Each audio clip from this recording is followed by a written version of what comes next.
This video is not intended for children. Viewer discretion is advised. If you haven't already, please like, share, and subscribe. Thank you. Thank you.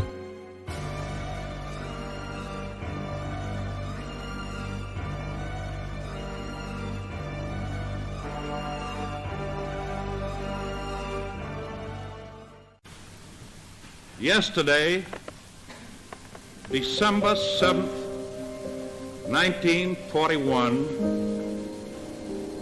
a date which will live in infamy. The United States of America was suddenly and deliberately attacked by naval and air forces of the Empire of Japan. I regret to tell you that very many American lives have been lost. I have directed that all measures be taken for our defense.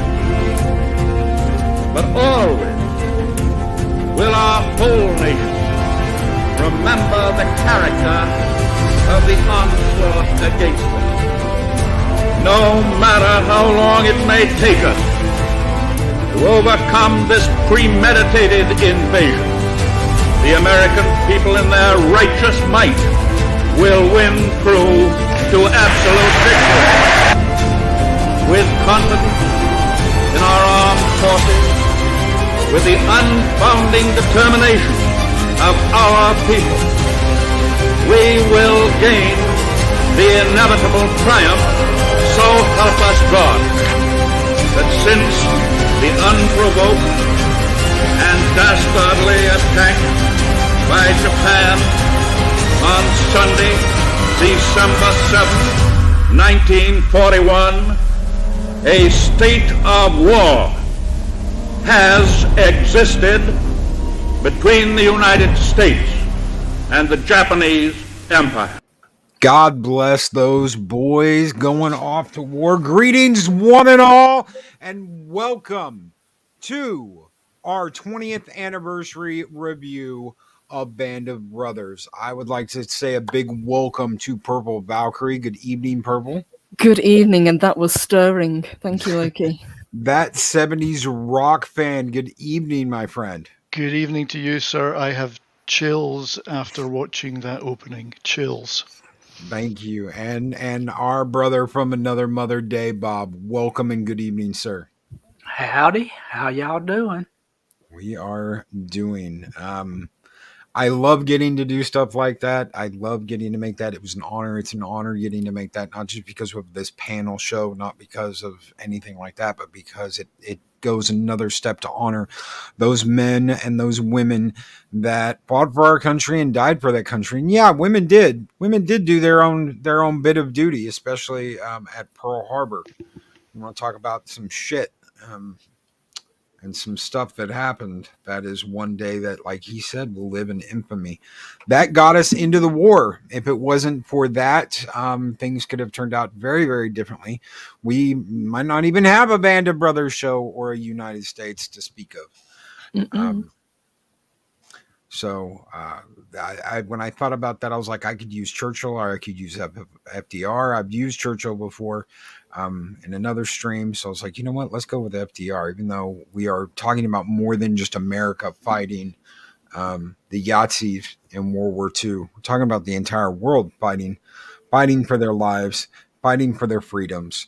And that's what we're here to talk about today, is fighting the men and women that fought for freedom and died for freedom, especially those of Easy Company, which is what the show Band of Brothers is all about.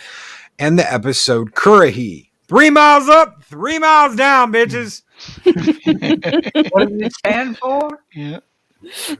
Well, they actually invented the parachute training for Easy Company, in effect, for the 101st. Nobody had done that before.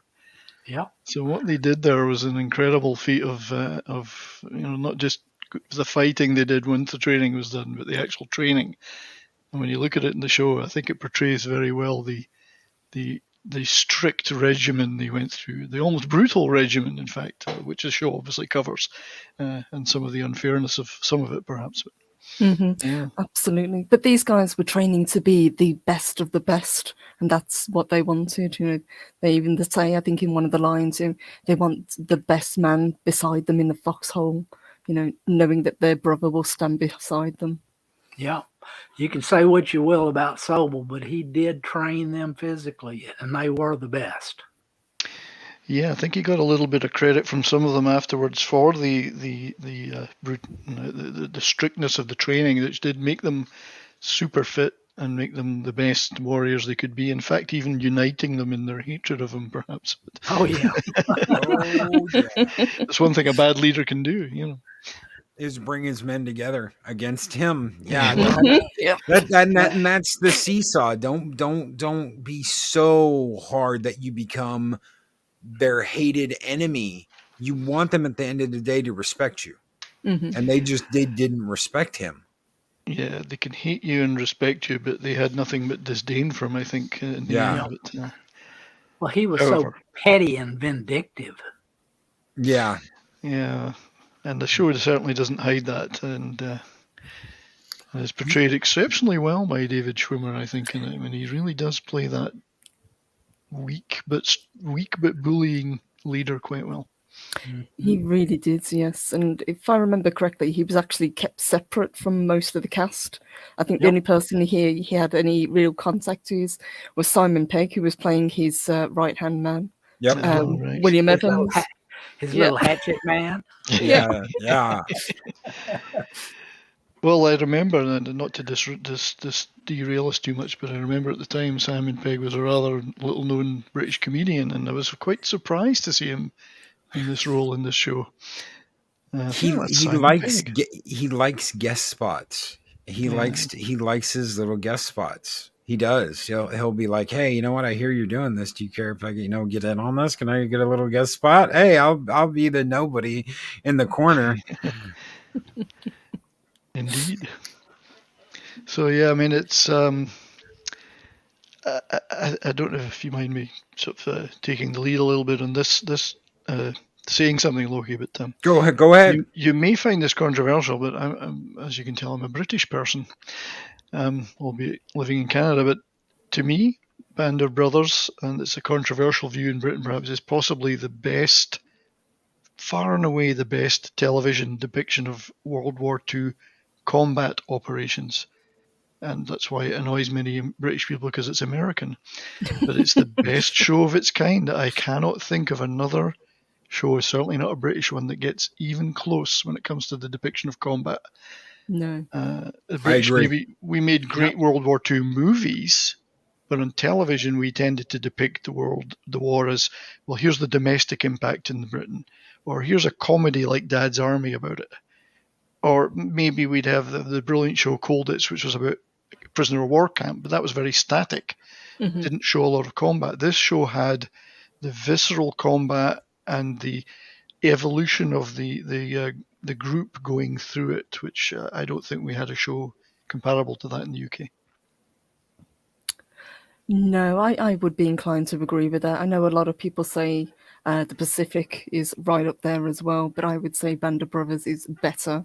I don't think anything has come close to portraying how it was for just regular guys that were out to do a job, who volunteered to do this. Well, that's one of the things they bring up at the beginning of the show. Before the show even really starts, you've got your men that were really there. You've got the guys that were actually there, part of Easy Company, and one of them says, we didn't do this for medals. We didn't do this for recognition. We did it because it was a job that had to get done, and we were there to do it. And that's exactly the way it was. Nobody gave a shit about the medals.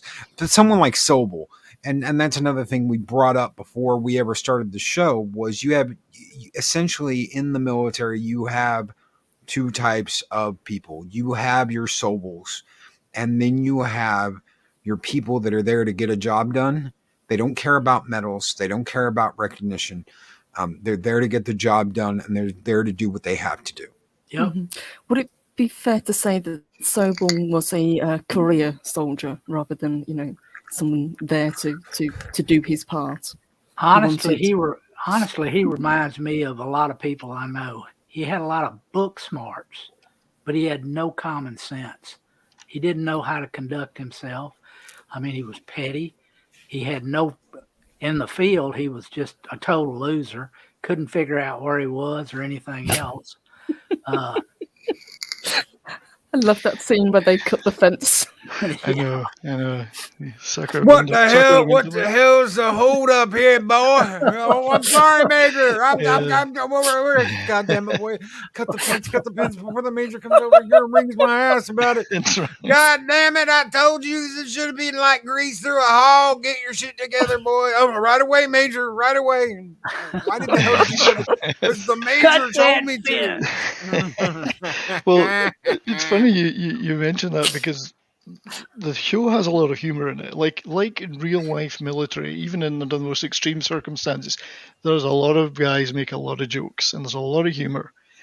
And humor in the face of adversity is always marked the best of the war books and shows. And there's some funny lines in there. I mean, that part is funny for different reasons. But Sobel has one of the funniest lines when he says, this man had 200 prophylactic kits in his footlocker. How in the name of God was he going to have the strength to fight the war? That's right. That's a killer line. I mean, How do you not smile and laugh your ass off when you say that? Yeah. Oh yeah.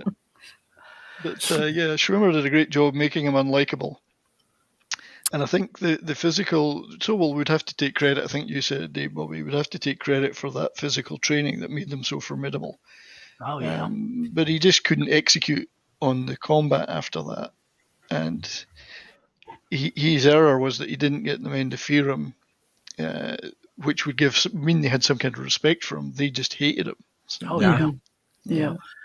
Yeah, they had no respect for him and they hated him. I mean, they even talked about fragging him.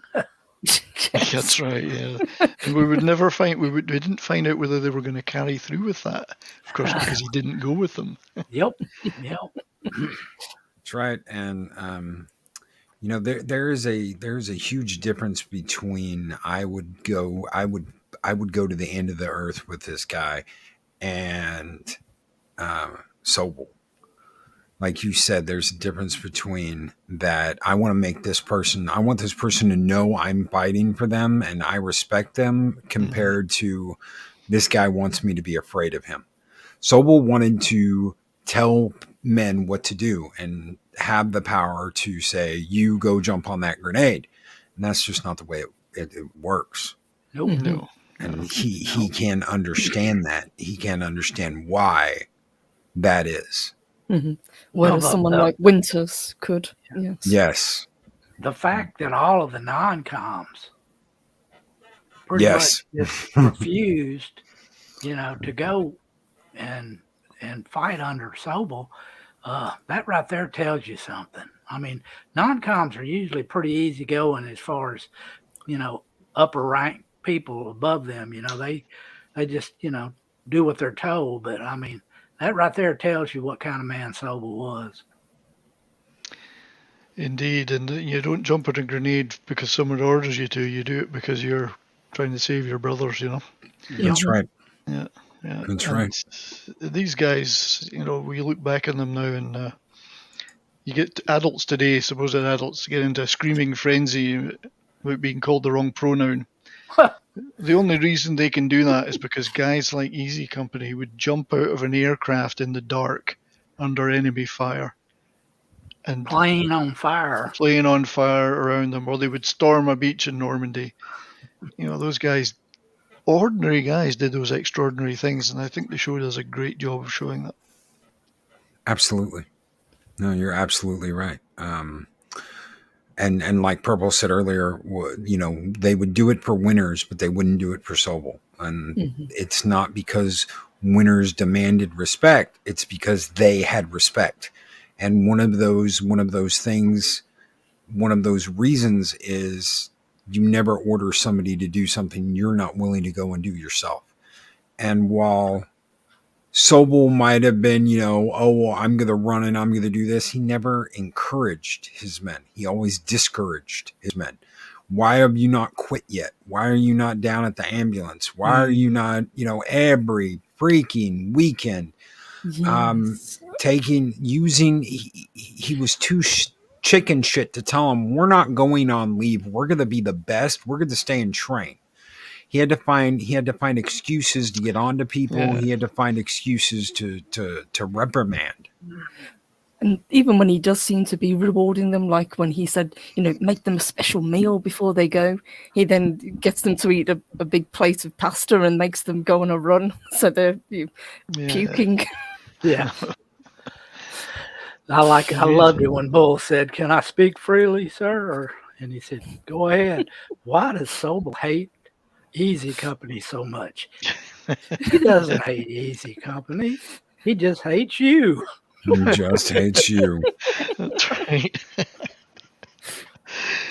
Yeah, that's a good one. But they did show the training pretty well. I mean, it's a tough job. This is an opening episode. So opening episode of a series like this is always going to have the hardest job, I think. A thankless task. How do you set up this big story in a huge theatre, which is the history of the Second World War? How do you do all that in one episode? Well, I guess what they did, which was very well, was and you got to introduce a large cast too.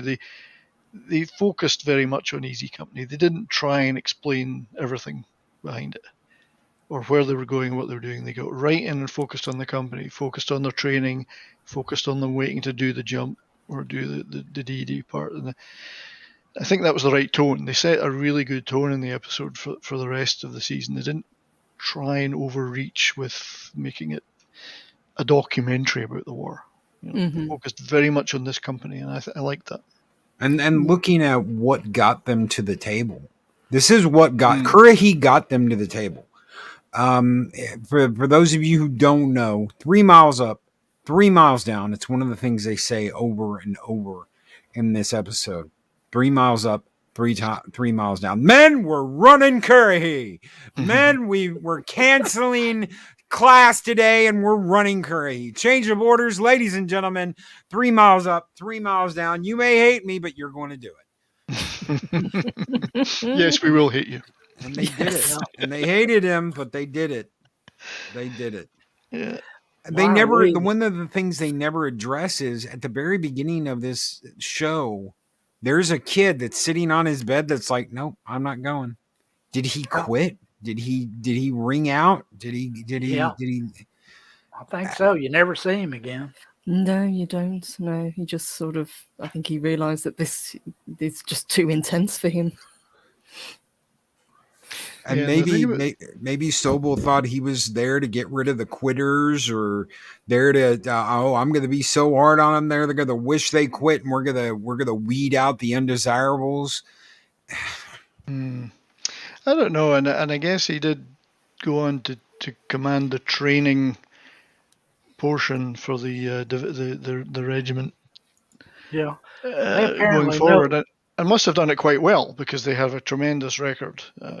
In multiple theaters of war. So, I believe his superiors noticed that he was a good trainer, not necessarily a good combat officer, but a good trainer. Right. Yep. Yeah. Winters did a really good thing as well, and I'm assuming it's taken from the real life, where he got to the top of CURRAHEE first, and then he stops, and then he encourages every one of the others to come through right to the end. And he didn't do it. It wasn't like, I'm going to do this to look good. That was the way he was, and that's what makes a leader. I think. He could have easily got down to the bottom first. Yeah. First one in, last one out. That's right. A leader that jumps first and is the last one to get on the boat and get out. I'm the first one in, and I'll be the last one out because I'm in charge. And he does what a leader does. Yeah, and I think you said it as well. He wouldn't ask his men to do something that he himself would not do. And Snowdub live with the $2 super chat. Thank you so much, Snowdub. And he says, "Skull and tuck and roll, skull and tuck and roll, brother." And really quick, Mexican Iron Man with the $10 super chat. So I'm just now getting to it. Mexican Iron Man. He says, "I was down in New York City on 9/11 and was one of the last off Manhattan Island. The show provided much healing and pride in the days after that horrific attack. Thank you, panel. Thank you, Mexican Iron Man." Thank you. Mm-hmm. Yeah, the timing of the show was unfortunate for the, as it took some of it, and obviously the events of 9/11 were horrible. I mean, we all remember it around the world extremely well and extremely painfully. But the show had only, this episode had only been out for 2 days or 2 something like days. that. Yep. Yeah, It was on September 9th. Yeah, 2 days before. Yeah. So I think at the time, did it not hurt the viewing figures quite a bit? Not because people didn't want the show, it's just there was so much else to be looking at in real life. I'm not sure it did, to be honest. It seemed to really kind of energize people. There was a wave of patriotism that came about after, the tragic event. And I think Band of Brothers seemed to kind of fuel that because it gave people a reminder of what the previous generation had gone through. Yeah, I think you could be right there. I mean, I was still in the UK at that time, so I do remember, of course, the airwaves dominated by 9/11. Kind of took a little bit of focus away from other things. But that's not to say that this... In fact, this was a BBC co-production, of course, so that's not to say it didn't get the attention and respect it deserved at the time. Although I do remember one or two contemporary reviews that were a little... not mocking, but, I think the Washington Post might have been one. Or Washington Times was a bit mocking of it because of jingoism or whatever, and they missed the point completely, of course. It must have been somebody that was pretty young that wrote that review. And I remember being confused by it. They were like mocking it all and, oh, do we really need this militaristic imperialism, blah, blah, blah. Yes, I don't think you're getting the point. No. And when we talk about, defending our rights, defending freedoms that people take for granted, the Yazis in Germany were ignoring human rights, basic human rights, things that nobody else in the world did at the time. They didn't just ignore basic human rights. And that's exactly what the Yazis were doing. They were saying, well, we can be over here and we're great and we're wonderful, but everybody else is just fair game. That's not how it worked. Yeah, that's not how it should work. No, and their intention was to spread that philosophy by force throughout the world. Yep. And I mean, yes, Britain survived the Battle of Britain and probably avoided direct invasion by Germany. But if the US had not entered the war when it did, Normandy and other such battles for freedom would never have happened. It would not have been able to happen. So the guys like Easy Company have a lot to be and will be, and their ancestors will be, our descendants will be very proud of what they did, because they did directly achieve liberation for Europe and then secured freedom for the world. Yeah. And that's not hyperbole, that's the truth. The thing about it right now is all the people, that are complaining and talking about this and that, all this was built on by these guys. They're the ones that went out there and secured our freedom. They're the ones that secured our liberties and our ability to do, for people to speak out and say stupid things. And, I have the greatest respect for that generation. I mean, it's like I was saying backstage, I grew up in a time when all of those guys were probably, my father's age or just a little older. And I was in the company of greatness. That's right, sir. Yeah, you were saying that. And I think you and I are very similar in age and generation. And I had a similar experience. My father and uncles were all World War II vets. My father-in-law was not only a vet, but a prisoner of war. And Purple, you had your grandfather and others from your family were deeply involved in the war. And I think we may be, towards the tail end of those generations that actually have direct contact with people that were in it. And how easily we forget, current generations perhaps don't get it, and therefore don't get how easy it is to lose the things that their ancestors fought for. I think so. And I think that's why something like this show on its 20th anniversary is so important, that we talk about it, not just the show, but the actual people behind it. You know, the gentleman from Easy Company. Loki spoke about the interviews that we get at the beginning of each of the episodes. And I'm so glad that they did them, because it brings home it hits home to people that these are the men that actually lived through these operations. That's right. Yeah, I mean, it's an interesting position we're in today, and for the future episodes, in that we're talking about a TV show, which is ultimately, at the end of the day, entertainment, but really we're talking about the real people, and it's kind of a duality. We're in a quantum state, I think, and we don't want to ignore the history and the men who achieved that history. At the same time, we do want to talk a little bit about the TV show. So, which goes first, the chicken or the egg? The chicken or the egg? Before we get back to the TV show, I grew up hearing stories about this from my grandfather, and I've mentioned it. I've mentioned it backstage before we went live, and I've mentioned it on the show before. The most memorable of that stories was after him and his group airdropped, because he was airborne. On D-Day, they came upon a line of British soldiers that were fighting a line of German soldiers, and they said, all right, this is what we're going to do. We're going to go around behind them, and when you hear us start firing, you need to basically start firing and charge. That way we can hit them. We can hit them in the middle. And the British officer said, but that's not cricket.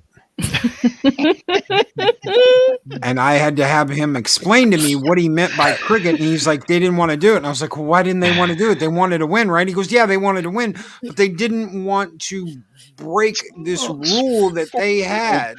Not sporting, old chap, you know? Yeah, it's not. It wasn't sporting. It wasn't a sporting way to win. And to think about that. Yeah, you see why we lost an empire now. Okay.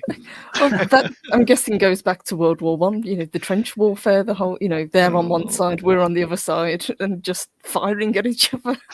It never would have occurred to them to just go around the back. Yeah. Well, that's right. There is no back. It's all face the front.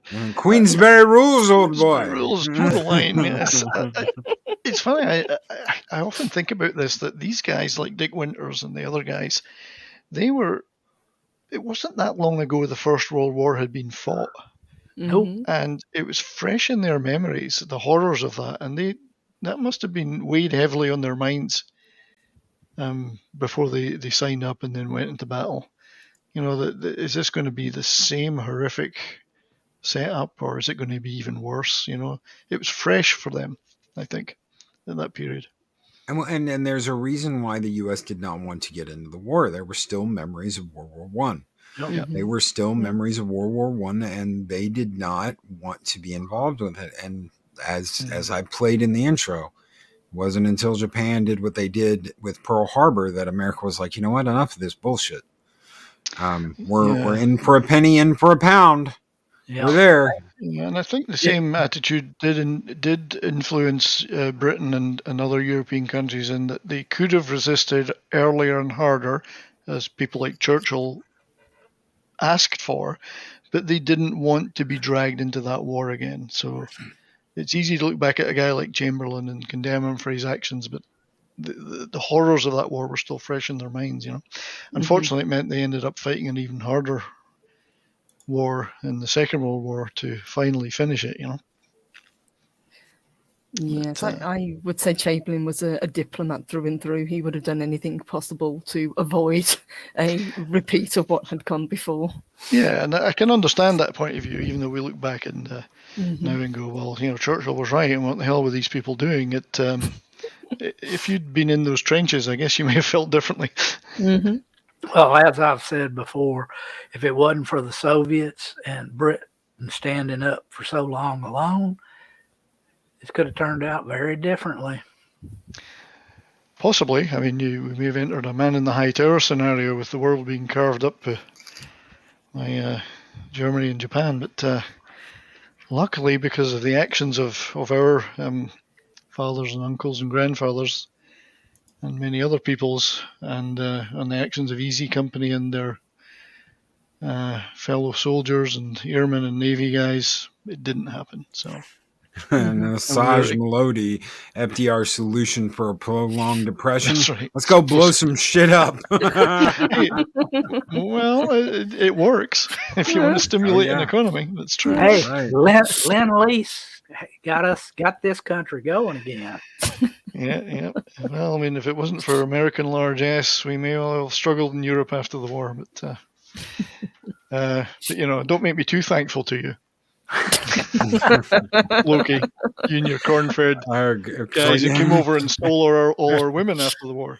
Oh God! You big corn-fed guys. Corn-fed white boys going over and hey, ladies, I've got chocolate. I've got pantyhose, and I'm wearing them. And cigarettes. I've got cigarettes. All those American smooth gentlemen coming over. Yes. Yeah, purple. We know what. Yes, they decimated the country, stripped it of its finest ladies, took them back to America. I had a box of stuff that my grandfather gave me. He had one of his jackets from when he was in the airborne. A knife, this dagger, and this dagger was so weird. I'll get to that in a minute, but a whole bunch of insignia stuff he took off of Yahtzees while he was there. You could almost call them trophies. My grandfather did that as well. But there was my father-in-law had a Luger that he took from a German officer. There was this dagger, and it had little slits on the base of the blade. And I could never figure out what, and I took it to have this guy look at it, this antique guy look at it, and he goes, that's not a German blade. And I was like, well, it's American. No, it's not American. I was like, yeah, they didn't have daggers and shit like this, back in World War II. He goes, no, this was made by a Jew. And what they did was they whittled the handle by hand, and the blade was a file. And I was like, that's why it's got the slits on the bottom. He goes, yeah, this used to be a file. And what they did was they made a blade out of it and then made the hand guard and basically made a dagger. And what most likely happened was a German soldier took it off of a Jew. And when your grandfather took him down, he took that as like, I'll take this home with me. And, that's how he got it. I was like so amazed. Okay, so this isn't a German blade at all. This isn't a German dagger. This is something that somebody else had that changed hands multiple times. It's fascinating, that object. If that object itself could tell a story, it would tell an incredible story. Well, it's kind of funny. My uncle, like I was telling y'all before, he was in a artillery battalion over in Europe. And he was actually wounded by one of his own guys that had captured a German 25, I think it was a 25 or a 32 caliber. I can't remember what it was, but he was playing around with it, and it went off, and it hit my uncle. Oh my gosh! Are you sure that was an accident, Dave? I mean, I'm sorry, buddy. Yeah, you never know. Wow. Yeah, you could. You're probably more at risk from your own side sometimes with the amount of firing that was going on. But so it's sorry, Dave. That or getting stabbed. That's a later episode. We won't go there. He got stobled. Yeah. So actually, when I was looking at this, doing a little bit of research when I should have been working this morning at work, I was at work at 5 a.m. There are actually still 2 surviving members of Easy Company. I did not know that until today. Yes. Hard to believe. Yeah, there's Colonel Edward Shames and Private First Class Bradford Freeman are both still alive today. So both were in the show, although Freeman, I don't think had the actor didn't have a speaking part, but Shames was in the show. So that's incredible. I mean, to think there are still a couple of guys around, that went through this in real life. Well, 20 years ago, that's one thing. 20 years ago when this first aired, having all those interviews recorded, having access to those gentlemen, that is one thing. 20 years have passed, and those gentlemen are much, much, much older. That generation is slowly going extinct, and that is a very hard thing, at least for me, to talk about, because the reason why we are here today is because of these men. Mm-hmm. There is no ifs, there is no buts, there is no ands, there is no, oh, well, this woman did this during the... No. The reason why we are here today is because of these people that went and died and sacrificed their either their lives or their sanity doing what they were doing. And they didn't do it for medals. They didn't do it for gratitude. They did it because it had to be done. Yep. Yeah. And as I was saying, we that are on this chat and others in the chat, and we're amongst the last generations that actually had direct contact with those guys, and that's why it's important that a show like Band of Brothers is around, so that future generations, we won't be here to talk about our knowledge that we gained from those guys directly, but they'll be able to watch shows like that. And yes, no show is 100% perfect or correct. Things are done for dramatic reasons. Characters are compressed into one, so on and so on. But it still, to me, did a fantastic job of capturing the essence of what these guys did and some of the actual events. So it'll be there for forever to be watched. Right. Like you said before, this show, in my opinion, is one of the best representations of World War II I've ever come across. I would agree, Dave. That's what I was thinking earlier. That I can't think of a comparable show with such great visceral combat action and depiction of that camaraderie through the multiple theaters they were in. It just, I don't think that. I mean, you could say the Pacific, but I mean that's the same production team in a sense. So I can't think of it. I mean, perhaps strangely enough, the one rival to it for me might be Das Boot, but. Yes. Yes. Albeit that's underwater 98% of the time. But it certainly has, strangely enough, it has some similarities, I find. But Das Boot is a very good show. It's definitely another one that I would recommend to anyone. I think it is one of the greatest war shows ever, yeah. But obviously taken from a slightly different perspective, but As an aside to that, I worked with a guy probably for 15 or 20 years. He was in the Navy doing convoy duty on a destroyer going between New York and England, and he told me a few funny stories. There was always some of the guys that were in the convoy that were faster than all the other ones, and the convoy could only go as fast as the slowest ship. And the ones in the faster ship, they would always go around and they would feign that they were broken down, and they would leave one or two of or one destroyer back with him for just a certain small amount of time. And then they would just, have to go and catch up with the convoy.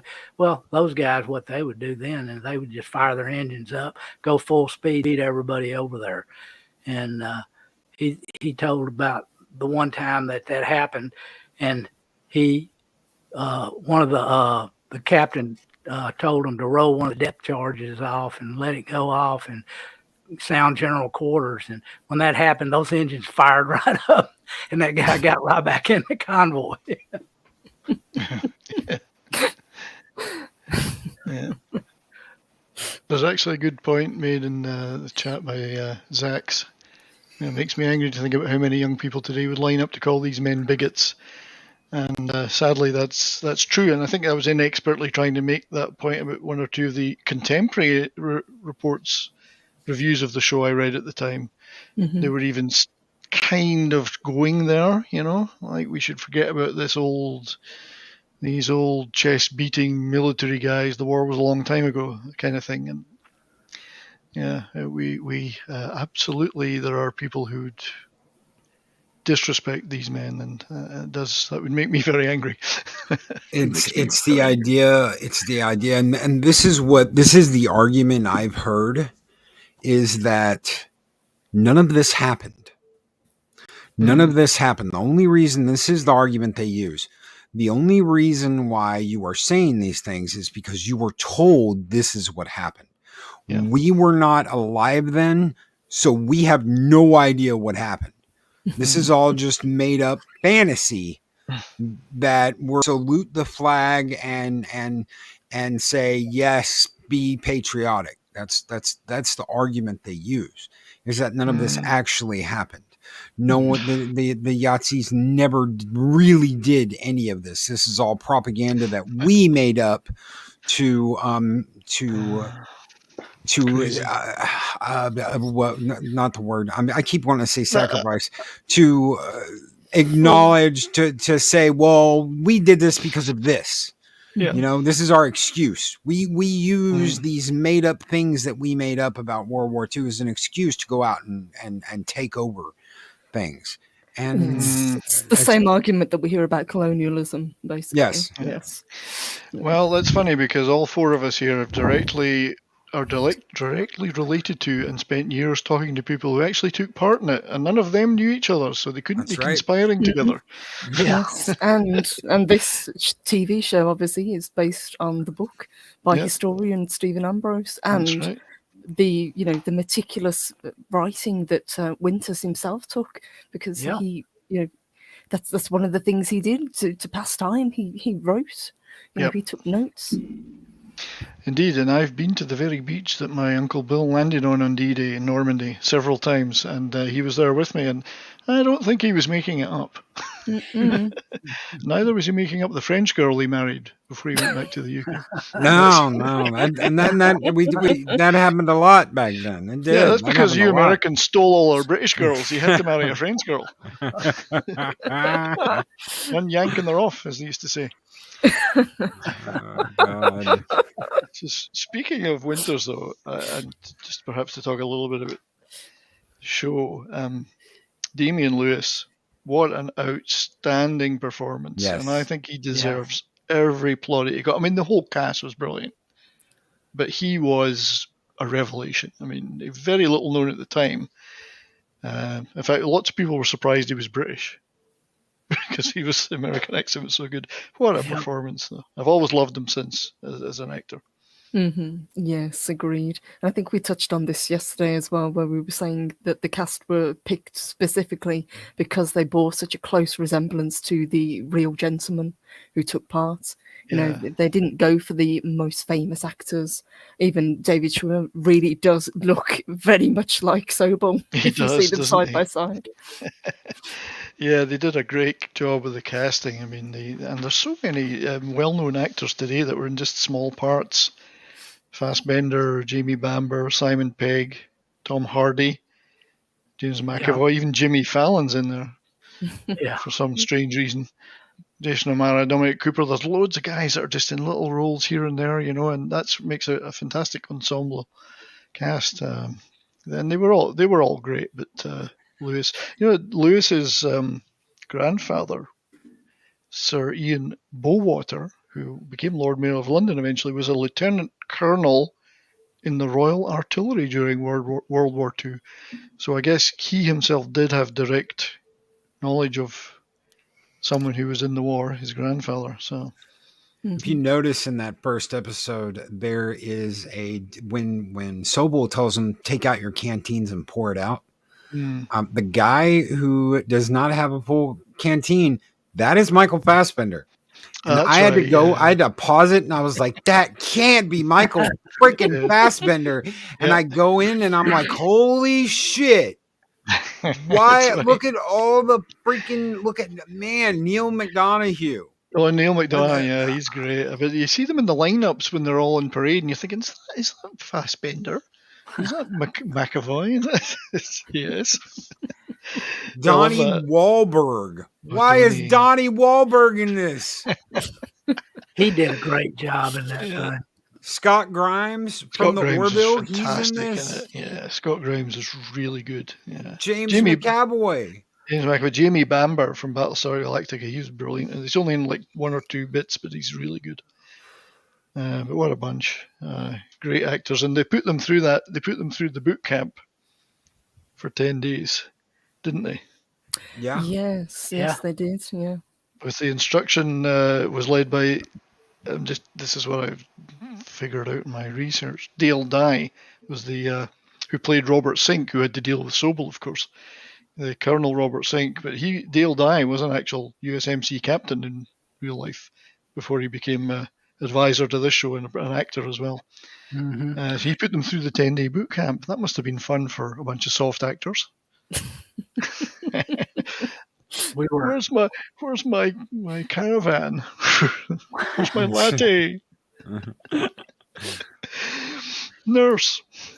Yeah, but apparently they did it quite well. They all got a little taste of what it meant to go through some training, albeit not the weeks of intensive training the real guys went through. So I think that was a good idea, and it gave them that bonding. And as I think you said earlier, they kept Schwimmer apart from that. Yes, that's what I heard. Basically, to reinforce this divide between the main cast and between his character.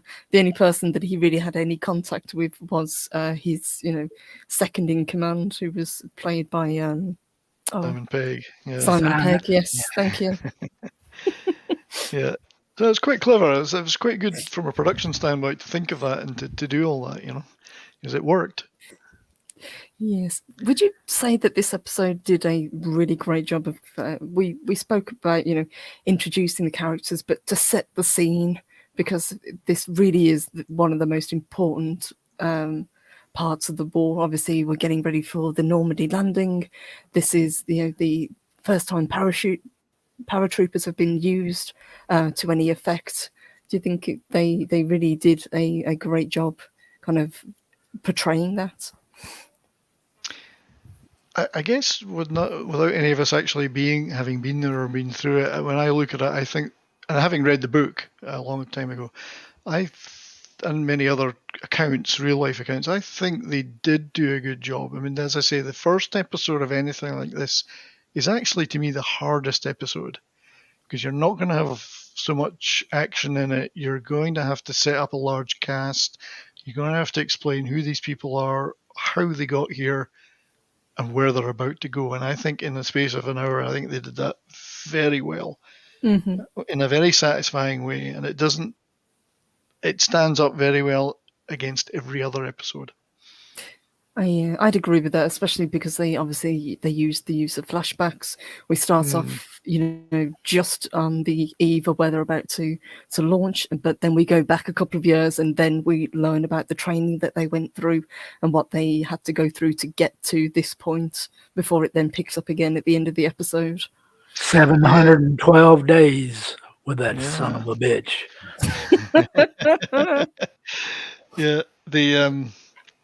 Yeah, and I think they very cleverly wrote it so that they used that pause because of the weather, which meant they couldn't take off to do their flight over Normandy and parachuting, to allow the characters time to reminisce, which, of course, from a television perspective is great because they go whoosh, flashback, and do that time jump backwards, and gives us, the audience, that chance to see what got them to that point. So it's quite cleverly constructed, I think. Yes, and I think it was Loki that pointed out that this episode does use a good amount of humour. As the episodes go on, obviously it gets a lot more serious because the tone is more serious. But I love this episode so much because you do have the camaraderie, you do have the back and forth between these characters. Yeah. Oh, they're brothers. They're brothers. They're brothers. They are brothers. Yeah. And this is something that, they trained together. They went through the boot camp. They're brothers. And even when the actors are doing this, they're having to work together. This is to create the idea of brotherhood between them, so that it reflects that way on the show. And that's how you do it. Historically, in film, even in Aliens, when you're talking about the Marines from Aliens, they went through a boot camp. They literally went through a boot camp where they were put through boot and where they all sat together. They all ate together every day. They trained together. They spent all their days together. And then they went and filmed that movie. And that reflects in what they're like. It's supposed to give you that idea of this is what it's like to rely on each other and to fight and you might possibly die for one another.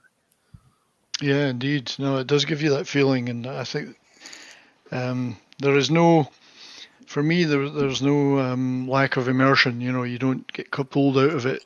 Once you're in it, and you believe you're watching these guys, and that's the mark of a brilliant television show. You feel you're right in there with those guys. You don't think of them as actors or playing parts. You think of it, these are the guys, you know? Yeah. Yeah, so I love it. There's another funny line before, don't mean to hijack things, but remember when Winters gets the letter that he's being court-martialed, and the trumped-up charges, the Sobel's charges. So he's with Nixon, and Winters gets the letter, and Nixon says, he misspelled court-martial. Yeah. So even there's humor, you know. I love that line. Just he misspelled court-martial. For crying out loud. Can't even get that right. That's funny. And it's interesting though. I mean, obviously we don't get to that here. This is episode 1. But after, and I did again. Only when watching the show or reading the book do you realise just how much these guys achieved. You know, they were in the Normandy D-Day landings. Then they did Operation Market Garden at Arnhem, which ultimately failed, although their part of it could be seen as a success. And that was in the movie A Bridge Too Far. And then, of course, they went on to get into Germany and then eventually took the Eagle's Nest and so on. So these guys were involved in the Battle of the Bulge. I mean, they played a part in that in Belgium. They were in the thick of everything.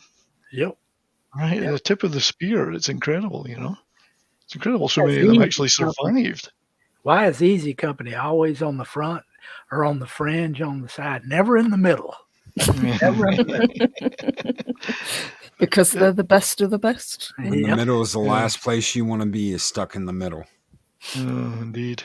So the real life man that was Dick Winters wasn't in A Bridge Too Far as a character, but Robert Sink was, Colonel Robert Sink, although they called him Colonel Robert Stout for some reason in that film. So he's the only one of Easy Company, or indeed the 506, that's in the film A Bridge Too Far, even though they did play a large part in that operation, which is a bit of trivia I didn't know until today either. Because there's so many characters in that, or parts in that film as well. It's like 500 people in it, you know. Kind of lose track, you know. After Sean Connery, you lose track. Sean. But these guys, they just did everything. It's incredible, and they end up taking the Eagle's Nest. Although there's some dispute about that amongst other divisions. And the Russians claim they did, and the French claim they did, and the Brits claim they did. Everybody claimed they took it. Everybody claimed they took it. That's right. But I think Easy actually did. As Winters himself said, if the French had been here first, they would have taken all the wine. It was still here, so the French couldn't have been here. Oh, so before we get out of here, we've got a couple of minutes left, and I want to go around the table really quick. Since this is the anniversary stream, and we're talking about CURRAHEE, we're talking about this first episode. And I know we've talked a lot around it, and we've talked a lot of it. Your experiences with this episode and what it made you think of, what it made you feel. We'll go around the room. We'll start with Purple. For me, I rewatched this a couple of times when I found out that we were going to be doing this event, and I watched it the first time it came out 20 years ago, and it still had the exact same impact it did when I first saw it. This is a brilliant documentary / miniseries. You know, I don't think they could have got closer to the truth than they did. They showed respect to the men of Easy Company. They showed, the horrors of war, and they also showed the humour in it as well, albeit sometimes it is gallows humour. But this show, I think, and this episode in particular, I think it was that 70s Rock fan who said, the first episode is sometimes the hardest because you have to set the tone for the series, and CURRAHEE does it brilliantly. It introduces the characters, you get to know them immediately, you don't dally around, you get to know their how they interact with each other, and you know exactly what they expect of each other and where they're going. Mm-hmm. Indeed. Dave Bob. Well, it brought back to me just, memories of the soldiers that I knew growing up, and just, it reinforced what they went through, the hardships, and what they had to give up to go over there and be that band of brothers.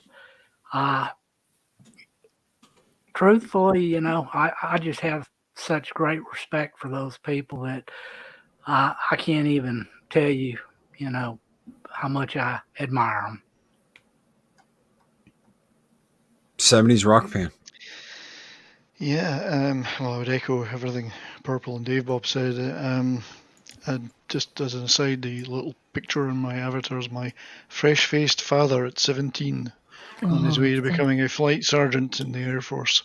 It's a great photo. And I'm just as handsome as he is.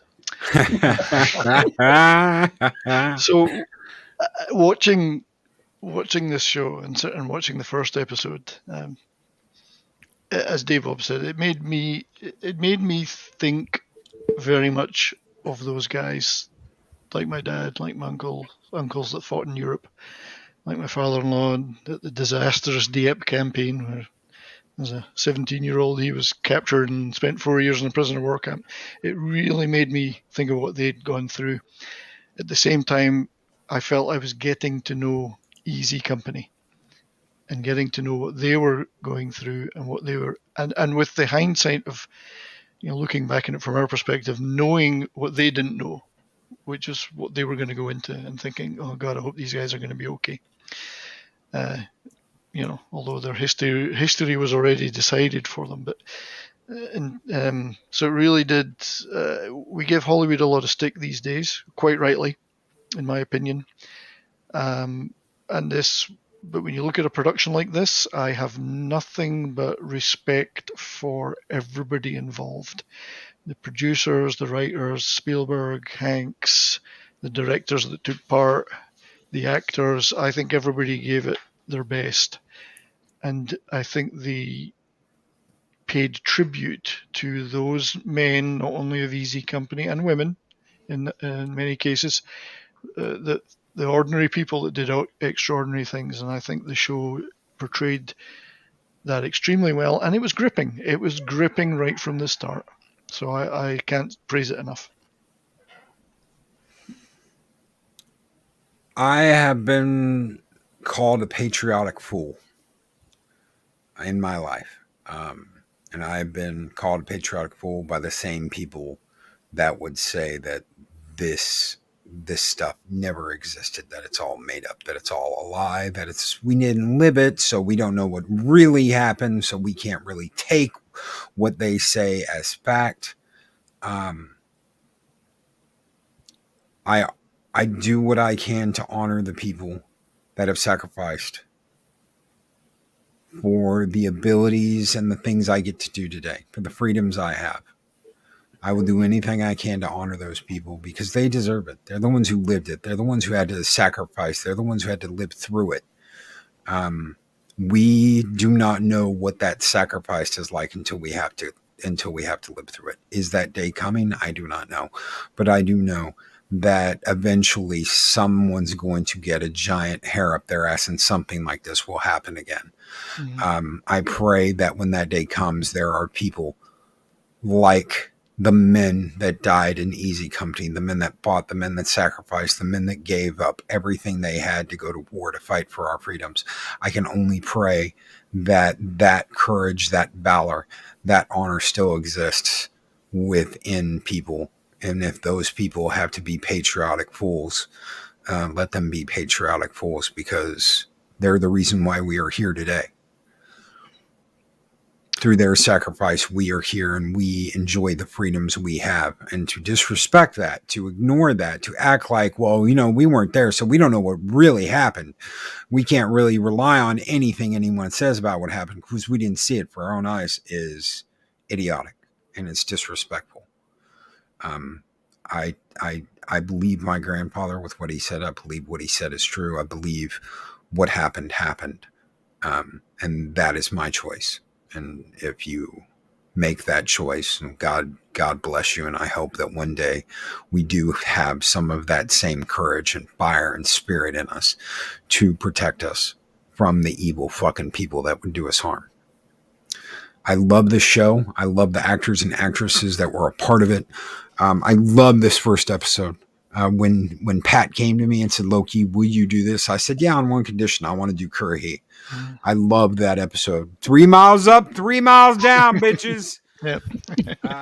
It's just still a rallying cry today. Yeah. And as much as I hate Sobel, he did those boys a favor. As much as I don't like him, as much as I disagree with him, he knew the shit that was going to go down.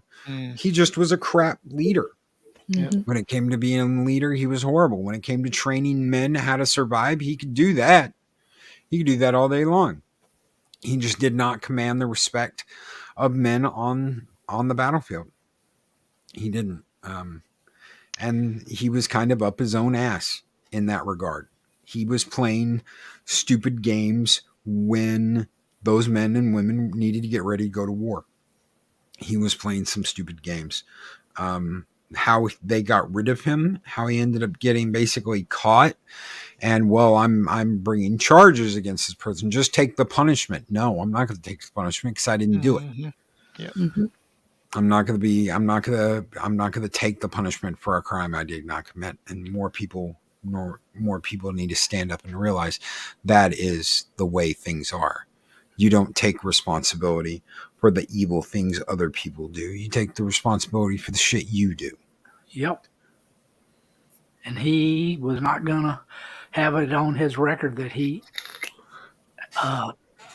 disobeyed a direct order. That's right. Mm-hmm. Yeah. Well said, sir. Well said. It's, I think you summed up how we all feel. But yes, I was very pleased to be able to do this episode too. It's a brilliant episode. Absolutely. Tomorrow, ladies and gentlemen, Rambling Canuck is going to be taking over this series. He's going to be doing episode 2. I'm putting his channel in the chat right now.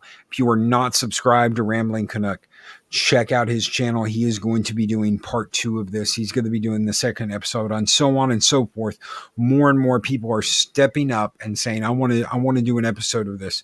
I want to do an episode of Band of Brothers. We've got Paulie coming up. We've got Golgo 13 coming up. We've got so many people standing up and saying, I want an episode of this before this is all said and done and this is over. Rambling Canucks will be tomorrow. That is History with the R&R. That is Rambling Canucks channel. He's going to be doing an episode. Pat S. is the madman behind all of this. What a great job he's done. Yeah. Well Yes. done, Pat. Thank you. Absolutely. Well done, Pat. And thank you, Pat. Thank you, Purple. Thank you, Dave Bob, my brother from another Dave Bob. And thank you, that 70s Rock. This is cool, really cool. We got to do our first stream together, and we got to do it like this. I appreciate that, sir, and I've enjoyed it immensely being on the stream with all of you. And hopefully we'll do it again sometime. Absolutely. Yeah. Thank you, guys. This was an honor. All I right. appreciate you allowing me on here, Blokey. Oh, brother, no, thank you. Thank you so very much for hopping on here and hanging out with us tonight. Usually we don't do a Monday show, and it was great getting to talk with all of you, getting to talk with the chat. Maria with T and Telly, thank you for being here. Pat S, thank you, brother, for doing this. Zax, thank you for being here. Chris Berger, thank you so very much for modding, brother. Shane Nolan, thank you for being here. All of you, Jedi Bill, Sir Persalot, Isaj Melody, just another red shirt. Guys, Lord Thaw, thank you all so very, very much. If I'm missing anybody, I don't mean to miss. Go 13, guys, Ken. all of you. Pacific Zax. 414. Yes, thank you all so very much, guys. We are going to. I'm gonna throw out a different kind of outro tonight. We're gonna go out to the prototype that I made for the rest of the panel shows that are going to be carrying this on. Thank you all. Have a wonderful night, and be excellent to each other, and always speak friend to enter. Good night, everybody. Good night. Good night.